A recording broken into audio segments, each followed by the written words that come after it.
विपक्ष के हंगामे के बीच लोकसभा में कृषि से जुड़े 2 बिल ध्वनि मत से पारित हो गए, जिसके बाद पीएम मोदी ने किसानों का मुनाफा बढ़ने की उम्मीद जताई और भरोसा दिलाया कि एमएसपी और सरकारी खरीद की व्यवस्था बनी रहेगी। इससे पहले केंद्रीय मंत्री हरसिमरत कौर ने पद से इस्तीफा दे दिया और कृषि से जुड़े बिलों पर नाराजगी जाहिर की। सरकार से इस्तीफा देने के बाद हरसिमरत कौर न्यूज 18 से बोली, किसानों के साथ मिलकर उनकी लड़ाई लड़ेंगे। उधर पंजाब के सीएम अमरिंदर सिंह ने हरसिमरत कौर बादल के इस्तीफे को नौटंकी बताया, तो पलटवार में सुखबीर सिंह बादल ने कैप्टन अमरिंदर सिंह को किसानों का दुश्मन बता दिया। रक्षा मंत्री राजनाथ सिंह ने चीन के साथ चल रहे तनाव पर राज्यसभा में बयान दिया और साफ कर दिया कि एलएसी का उल्लंघन बर्दाश्त नहीं किया जाएगा। जम्मू कश्मीर में सेना ने पुलवामा जैसे हमले की साजिश को नाकाम कर दिया। अवंतीपुरा में नेशनल हाईवे के पास 52 किलो विस्फोटक बरामद हुआ। 2 दिन के दौरे पर जम्मू कश्मीर पहुंचे सेना प्रमुख जनरल एमएम नरवणे ने कश्मीर घाटी में सुरक्षा के हालात की जानकारी ली। खबर है कि चीन ने भारत विरोधी गतिविधि के लिए नेपाल के कई संगठनों को 2.5 करोड़ रुपए दिए। गृह मंत्री अमित शाह को दिल्ली के एम्स अस्पताल से छुट्टी मिल गई। केंद्रीय मंत्री प्रहलाद पटेल की कोरोना रिपोर्ट पॉजिटिव आई। एम्स की फॉरेंसिक टीम सुशांत केस में अपनी फाइनल रिपोर्ट अगले हफ्ते सीबीआई को सौंपेगी। केंद्रीय स्वास्थ्य मंत्री हर्षवर्धन ने संसद में अगले साल की शुरुआत तक कोरोना वैक्सीन आने की जानकारी दी। यूपी सरकार ने गाजियाबाद में प्रदेश का पहला डिटेंशन सेंटर बनाने की मंजूरी दे दी। हरियाणा के रेवाड़ी में पाकिस्तान के लिए जासूसी करने के आरोप में सेना के कर्मचारी को गिरफ्तार किया गया। दिल्ली में मौजूद महाराष्ट्र सदन में 17 लोग कोरोना पॉजिटिव पाए गए। वाराणसी के मंडुआडीह रेलवे स्टेशन का नाम बदलकर अब बनारस किया गया। पीएम मोदी ने जन्मदिन की बधाई के लिए लोगों का धन्यवाद किया और कोरोना नियमों का पालन करने की अपील की। डिप्टी एनएसए पंकज सरन का कार्यकाल 1 साल के लिए बढ़ाया गया। एनएसए अजीत डोभाल ने ब्रिक्स देशों की बैठक में वीडियो कॉन्फ्रेंसिंग के जरिए हिस्सा लिया। लखनऊ पुलिस ने आम आदमी पार्टी के सांसद संजय सिंह को राष्ट्रद्रोह की धारा के तहत समन जारी कर 20 सितंबर को पूछताछ के लिए बुलाया। दिल्ली हिंसा मामले में कड़कड़डूमा कोर्ट में सोमवार को सुनवाई होगी, जिसके लिए अदालत ने सभी आरोपियों को अदालत में पेश होने का निर्देश दिया। हरियाणा के सीएम मनोहर लाल खट्टर ने किसानों की समस्याएं सुनने के लिए कृषि अदालतें बनाने का ऐलान किया। महाराष्ट्र सरकार ने साफ कर दिया कि मुंबई में धारा 144 बढ़ाई गई है और इससे घबराने की जरूरत नहीं है। रिया चक्रवर्ती केस में नाम आने के बाद रकुलप्रीत सिंह ने दिल्ली हाईकोर्ट में मीडिया कवरेज पर रोक लगाने की मांग की, जिस पर अदालत ने केंद्र और मीडिया संगठनों को दिशा निर्देश बनाने को कहा। ईडी ने टेरर फंडिंग केस में अलगाववादी नेता शब्बीर शाह के खिलाफ पटियाला हाउस कोर्ट में सप्लीमेंट्री चार्जशीट दाखिल कर दी। मुंबई में रेलवे ने स्वच्छता अभियान की शुरुआत की, जो 30 सितंबर तक चलेगा। पूर्व मंत्री और कांग्रेस नेता दलसिंगार यादव का कोरोना से मौत हो गई। लखनऊ में उनका इलाज चल रहा था। झारखंड विधानसभा का मानसून सत्र आज से शुरू होगा। दिल्ली की बुराड़ी में एक ट्रैफिक पुलिस वाले की ड्यूटी के समय सड़क हादसे में मौत हो गई। दिल्ली की बलसवार डेरी इलाके में एक आदमी की चाकू मारकर हत्या कर दी गई। सूत्रों के हवाले से खबर है कि बिहार विधानसभा चुनाव के लिए लोक जनशक्ति पार्टी ने 36 सीटों की मांग रखी। बीजेपी के राज्यसभा सांसद विनय सहस्त्रबुद्धे की कोरोना रिपोर्ट पॉजिटिव आई। कोरोना से ठीक होने के बाद जेएमएम नेता शिबू सोरेन गुरुग्राम से रांची पहुंच गए। देहरादून में बढ़ते कोरोना खतरे की वजह से कारोबारियों ने शनिवार और रविवार को अपनी दुकानें बंद रखने का फैसला लिया। यूपी के बरेली में हिंदू युवा वाहिनी के एक नेता की हत्या कर दी गई, जिसके बाद पुलिस ने एक आरोपी को पकड़ लिया। मामले में प्रेम संबंधों की आशंका जाहिर की। यूपी के मेरठ में पुलिस ने मुठभेड़ के बाद एक बदमाश को गिरफ्तार कर लिया। राजस्थान के अलवर में कोरोना नियम तोड़ने पर 150 से ज्यादा लोगों पर जुर्माना लगाया गया। बीएसपी उत्तर प्रदेश में 8 विधानसभा सीटों पर उपचुनाव में उम्मीदवार उतार सकती है। हिमाचल प्रदेश सरकार ने कोरोना संकट में राज्य के पर्यटन उद्योग को 4000 करोड़ का नुकसान होने का दावा किया। कोरोना से ठीक हुए हरियाणा के सीएम मनोहर लाल खट्टर ने प्लाज्मा देने का फैसला किया। महाराष्ट्र सरकार ने 40 आईपीएस अधिकारियों का तबादला कर दिया। हिमाचल के सीएम जयराम ठाकुर ने सेवा ही संगठन की ई-बुक लॉन्च कर दी। कर्नाटक के सीएम येदियुरप्पा आज पीएम मोदी से मुलाकात करेंगे, जिसमें राज्य की कई विकास परियोजनाओं पर चर्चा की जाएगी। श्रीनगर में कश्मीर यूनिवर्सिटी के कुछ छात्रों ने प्रदर्शन किया और यूनिवर्सिटी प्रशासन से कोरोना खतरे की वजह से ऑनलाइन परीक्षा करवाने की मांग की। केरल सोना तस्करी केस में राज्य के मंत्री केटी जलील से एनआईए ने पूछताछ की। दिल्ली हाईकोर्ट में एक याचिका दाखिल की गई, जिसमें अकेले कार चलाते हुए मास्क न लगाने पर जुर्माना लेने को चुनौती दी गई, जिसके बाद कोर्ट ने केजरीवाल सरकार, पुलिस और स्वास्थ्य विभाग को नोटिस भेजा। असम में 100 साल की एक महिला कोरोना से ठीक हो गई। ग्रेटर नोएडा में एक गोदाम में भीषण आग लगी, जिसे काफी मशक्कत के बाद बुझाया गया।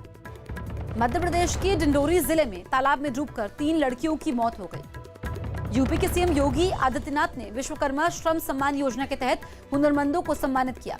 बेंगलुरु में प्रशासन ने 36 निजी अस्पतालों को नोटिस भेजा और 50% बिस्तर कोरोना मरीजों के लिए रिजर्व नहीं रखने पर जवाब मांगा।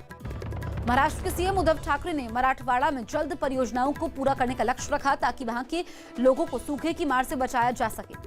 मुरादाबाद पुलिस ने 55 लाख की अवैध शराब के साथ ट्रक ड्राइवर को पकड़ लिया। दिल्ली के पास यूपी के गौतम बुद्ध नगर से पुलिस ने फ्लैट के नाम पर ठगी करने वाले एक बिल्डर को पकड़ लिया।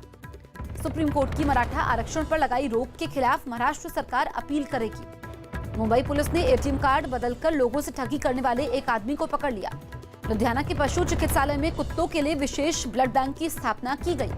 अमेरिका ने चीन के 5 नागरिकों पर अपने और भारत के जरूरी डेटा की चोरी का आरोप लगाया, जिसमें मलेशिया के 2 लोगों ने भी मदद की। पीओके में गिलगित बाल्टिस्तान को प्रांत का दर्जा देने का ऐलान करने के बाद पाकिस्तान वहां नवंबर में चुनाव करवाएगा। अमेरिका के विस्कॉन्सिन में एक अपार्टमेंट के बाहर हुई गोलीबारी में 4 लोग घायल हो गए। चीन के वुहान में 8 महीने बाद अंतर्राष्ट्रीय उड़ानें दोबारा शुरू कर दी गई। लाहौर की अदालत ने टेरर फंडिंग मामले में हाफिज सईद के एक रिश्तेदार समेत 4 लोगों पर आरोप तय कर दिए। नेपाल की सरकार ने विवादों में आए नए नक्शे को अपने स्कूली पाठ्यक्रम में शामिल करने का फैसला लिया। डोनाल्ड ट्रंप ने दावा किया कि अमेरिका को अक्टूबर तक कोरोना की वैक्सीन मिल जाएगी। मैक्सिको में सेना के परेड कार्यक्रम में कोरोना योद्धाओं को सम्मानित किया गया। कोरोना के बढ़ते मामलों को काबू करने के लिए इंग्लैंड के उत्तर पूर्व इलाकों में लॉकडाउन लगा दिया गया। ईरान ने इजराइल के साथ शांति समझौता करने के लिए बहरीन की निंदा की है। पाकिस्तान में कोरोना नियम नहीं मानने पर 48 घंटों में ही 22 शिक्षा संस्थानों को बंद किया गया। बैन से बचने के लिए टिकटॉक का मुख्यालय अमेरिका शिफ्ट करने का फैसला लिया गया। क्लाइमेट चेंज के मामले उठाने वाली ग्रेटा थनबर्ग का नाम फिर नोबेल पुरस्कार के लिए नॉमिनेट किया गया। ब्रिटेन के स्वास्थ्य मंत्री एडवर्ड आर्गर ने देश में दोबारा लॉकडाउन लगाने की संभावना से इनकार कर दिया। अमेरिका में सैली तूफान गुजरने के बाद फ्लोरिडा और गल्फ कोस्ट शहर में तबाही का मंजर दिखाई दिया। दूसरी तिमाही में एडवांस टैक्स कलेक्शन 25% घटकर केवल 1,59,00,000 रुपए रहा। अमेरिका में फेडरल रिजर्व बैंक ने ब्याज दरों में कोई बदलाव नहीं करने का फैसला लिया। स्वीडिश खिलाड़ी आर्म्ड डुप्लांटिस ने पोल वॉल्ट आउटडोर में 6.15 मीटर की छलांग लगाकर नया विश्व रिकॉर्ड बनाया। इंग्लैंड के यॉर्कशायर काउंटी क्लब के 4 खिलाड़ी कोरोना की चपेट में आने के बाद लीग मैच से बाहर हुए। स्पेन के राफेल नडाल अपने ही देश के पाब्लो कैरेनो बुस्ता को हराकर इटालियन ओपन के तीसरे दौर में पहुंच गए। मुंबई के पूर्व क्रिकेटर सचिन देशमुख की कोरोना की वजह से थाने के एक अस्पताल में मौत हो गई। आरसीबी ने आईपीएल के समय अभ्यास के लिए यूएई के कप्तान अहमद रजा समेत 2 खिलाड़ियों को अपनी टीम में शामिल कर लिया। पाकिस्तान में कोरोना के खतरे को देखते हुए पीसीबी ने घरेलू सत्र के लिए कड़े दिशा निर्देश जारी कर दिए, जिसमें खिलाड़ियों को कोरोना नियम मानने की सख्त हिदायत दी गई। फ्रांस के फुटबॉल क्लब पीएसजी के खिलाड़ी नेमार पर 2 मैचों का बैन लगाया गया, क्योंकि उन पर विपक्षी टीम के खिलाड़ी को थप्पड़ मारने का आरोप लगा। सड़क हादसे में गंभीर रूप से घायल नेपाल के क्रिकेटर ललित भंडारी का ऑपरेशन करवाना पड़ा, जिसके बाद अब उनकी हालत में सुधार है। बल्लेबाजों की ताजा वनडे रैंकिंग में विराट कोहली पहले और रोहित शर्मा दूसरे स्थान पर बरकरार है, जबकि इंग्लैंड के जोनाथन बेयरस्टो टॉप 10 में शामिल हो गए। विराट कोहली ने स्टेडियम में दर्शक न होने के बावजूद आईपीएल में अपनी टीम के अच्छे प्रदर्शन की उम्मीद जताई। विराट कोहली की टीम आरसीबी आईपीएल में कोरोना योद्धाओं का सम्मान करेगी और इसके लिए खिलाड़ियों की जर्सी में माई कोविड हीरोज लिखा होगा। इंग्लैंड में खेली जा रही वाइटलिटी ब्लास्ट टी20 लीग में बाबर आजम के 114 रनों की बदौलत सॉमरसेट ने ग्लैमॉर्गन को हरा दिया। आईपीएल के पहले मैच में मुंबई इंडियंस की तरफ से रोहित शर्मा के साथ क्विंटन डीकॉक ओपनिंग करेंगे। आईपीएल के लिए 12 भारतीय और 2 विदेशी अंपायरों समेत 20 अधिकारियों के कोरोना टेस्ट किए गए। कोरोना संकट के बीच फ्रेंच ओपन में एक दिन में 5,000 दर्शकों की अनुमति दे दी गई। नवंबर में रिलीज होने जा रही बॉन्ड सीरीज की अगली फिल्म नो टाइम टू डाई का नया पोस्टर रिलीज किया गया। सैफ अली खान ने अपने आने वाले वेब शो तांडव की डबिंग शुरू कर दी। चेन्नई के अस्पताल में इलाज करवा रहे गायक एसपी बालासुब्रमण्यम के बेटे ने उनकी सेहत में सुधार का दावा किया और जल्द उनका वेंटिलेटर हटाने की बात कही। अभिनेत्री राजेश्वरी सचदेव की कोरोना रिपोर्ट पॉजिटिव आई, जिसके बाद वो घर पर ही डॉक्टर की सलाह से क्वारंटीन हो गई। अमेरिकी रैपर कार्डी बी ने शादी के 3 साल बाद अपने पति और रैपर ऑफसेट से तलाक के लिए अर्जी दे दी। अमेरिकी अभिनेता नील पैट्रिक हैरिस ने सोशल मीडिया पर जानकारी दी कि वो और उनका परिवार कोरोना पॉजिटिव आया था, लेकिन अब सभी ठीक हो गए। टीवी शो गुड़िया हमारी सभी पे भारी के 3 कलाकार कोरोना की चपेट में आए। कमल हासन ने अपने करियर की 232वीं फिल्म का ऐलान कर दिया, जिसका नाम अभी कमल हासन 232 रखा गया। देवों के देव महादेव सीरियल की एक्टर सोनालिका भदौरिया अपनी तस्वीरों को लेकर ट्रोल्स के निशाने पर आ गई, जिनका उन्होंने मुंह तोड़ जवाब दिया।